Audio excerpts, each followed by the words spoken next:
Personnel transfer. Various methods are used for transporting employees to and from their offshore destinations. Each method has rules and safety procedures that all personnel must follow. The methods and procedures we will cover include swing rope, collapsible personnel basket, rigid personnel basket, and helicopter transfers. It is important to understand that every employee has the right to use stop work authority and can refuse any transfer method they feel is unsafe. Employees must wear a personal flotation device, PFD, during all transfers. Swing rope. Swing ropes are commonly found on shallow water platforms. There are typically 2 ropes.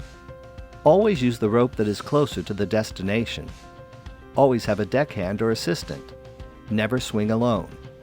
Remove any watches or rings that could be caught or snagged by the rope. When using a swing rope, always keep both hands free. Never swing with anything. Pass bags and items over. Inspect the rope before use. It should not be slippery, should not have oil, chemicals, or grime, and should not be damaged or excessively worn. Give a forceful tug to ensure the rope is secure. Grab the rope above the highest knot you can reach and position the rope on the side of the body. Keep your knees bent and back straight to best absorb the shock of the landing. Time the swing so you land on the deck. Swing as the boat is rising to meet the platform landing area. When swinging from the platform, time the swing to meet the deck of the vessel as it rises on the waves.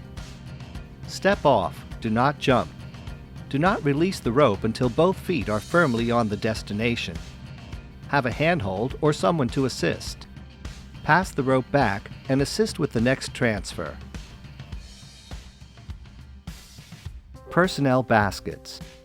Personnel baskets are used to transfer multiple employees at once. Personnel baskets are preferred over swing rope because they are safer. There are 2 types of baskets: collapsible and rigid. When using either type of personnel basket, there are some general safety rules that apply. Never exceed the maximum number of passengers. No large or heavy items are allowed on personnel baskets. Place these in a cargo basket.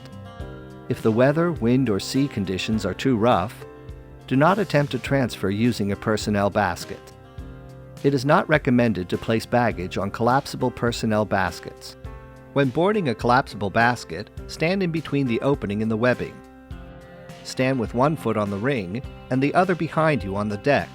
Grasp the webbing and prepare for liftoff. As the basket lifts off, place the other foot on the ring. Interlock your forearms through the webbing and lean forward. Keep your knees bent to absorb any shock. When disembarking from a collapsible basket, use the following procedure. As the basket approaches the deck, uncross your arms and grasp the webbing. As the basket lowers, remain aware of your surroundings and look at the landing zone. Extend one foot back and be ready to step off, then back as the basket touches down. Let the basket settle before retrieving your baggage, then move to the designated area. When boarding a rigid basket, stand inside the basket in the marked area. Once positioned, attach the safety lanyard to the PFD webbing. The lanyard is not a fall arrest device, it is used for positioning only. Place arms around the inner rigging ropes and hold the safety lanyard release in one hand. Keep your knees bent and back straight to help absorb any shock. When disembarking from a rigid basket, use the following procedure. As the basket lowers, remain aware of your surroundings and look at the landing zone. After the basket lands, pull the release strap to detach the safety lanyard. Step off the basket, retrieve your baggage, and move to the designated area. Helicopter transfer.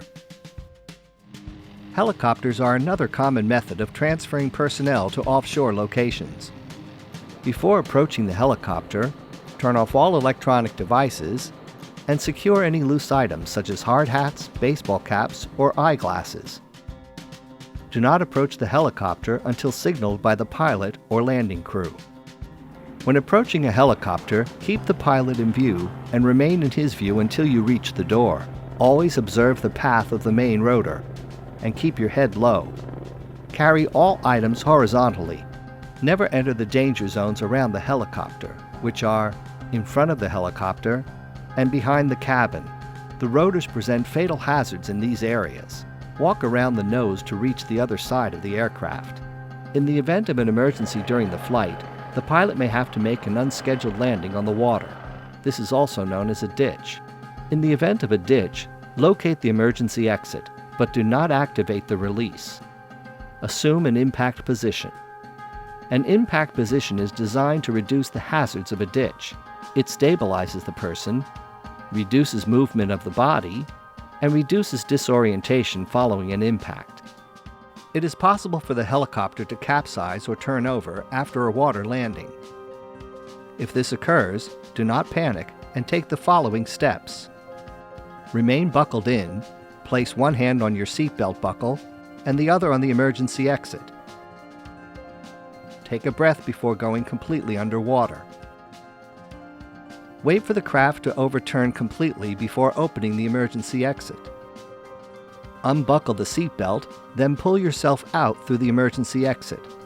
Swim with your arms, but do not kick. Inflate your life vest, regroup, and await rescue. Each method of personnel transfer presents its own unique hazards. It is important to understand the hazards and always follow proper procedures when transferring by swing rope, personnel basket, or taking a helicopter to an offshore job site.